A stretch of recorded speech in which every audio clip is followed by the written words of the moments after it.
அக்னி நட்சத்திரத்தை ஒட்டி அண்ணாமலையாரை குளிர்விக்க தலாபிஷேகம் நடைபெற்றது. கூடுதல் தகவல்களை தருகிறார் எமது செய்தியாளர் மணிகண்டன்.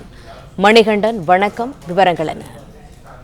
வணக்கம். பஞ்சபூத ஸ்தலங்களில் அக்னி ஸ்தலமாக விளங்கும் திருவண்ணாமலையில் அக்னி நட்சத்திரம் இன்று தொடங்குவதை ஒட்டி ஒவ்வொரு ஆண்டும் அண்ணாமலையார் திருக்கோயில் மற்றும் கிரிவலப்பாதையில் உள்ள திருநீர் அண்ணாமலையார் திருக்கோயில் மற்றும் அஷ்டலிங்க திருக்கோயிலில் இறைவனை குளிர்விக்கும் விதமாக அஷ்டலிங்கத்தின் உச்சியின் தாரா பாத்திரம் வைத்து தாராபிஷேகம் நடைபெறுவது வழக்கம். அதன்படி இந்த ஆண்டு அக்னி நட்சத்திரம் இன்று தொடங்கியதை ஒட்டி திருவண்ணாமலை அண்ணாமலையார் திருக்கோயில் அண்ணாமலையாரின் திருமீனை குளிர்விக்கும் விதமாக அக்னி நிவர்த்தியாளருக்கு சிவலிங்கத்தின் மேல் தாரா பாத்திரம் வைக்கப்பட்டு அதில் தண்ணீர், புனித ஏலக்காய், கடுக்காய் பொடி, கிராம்பு, பச்சை கற்பூரம், நவநாளின் வெற்றியர் உள்ளிட்ட பல்வேறு வாசனை திரைகள் போடப்பட்டு அடிப்படை சிறு துவையிட்டு அதிலிருந்து புனித நீர் குளிர்ச்சியாக விரும்பல் செய்யப்படுவது.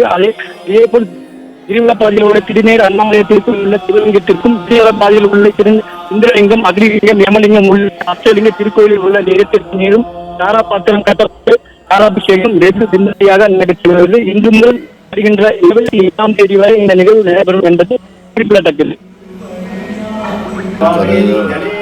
தகவல்களுக்கு நன்றி மணிகண்டன். பிளே ஸ்டோர் மற்றும் ஆப் ஸ்டோரில் இருந்து பாலிமர் செயலியை QR கோடு மூலம் பதிவிறக்கம் செய்யுங்கள். செய்திகளை உடனுக்குடன் பெறுங்கள்.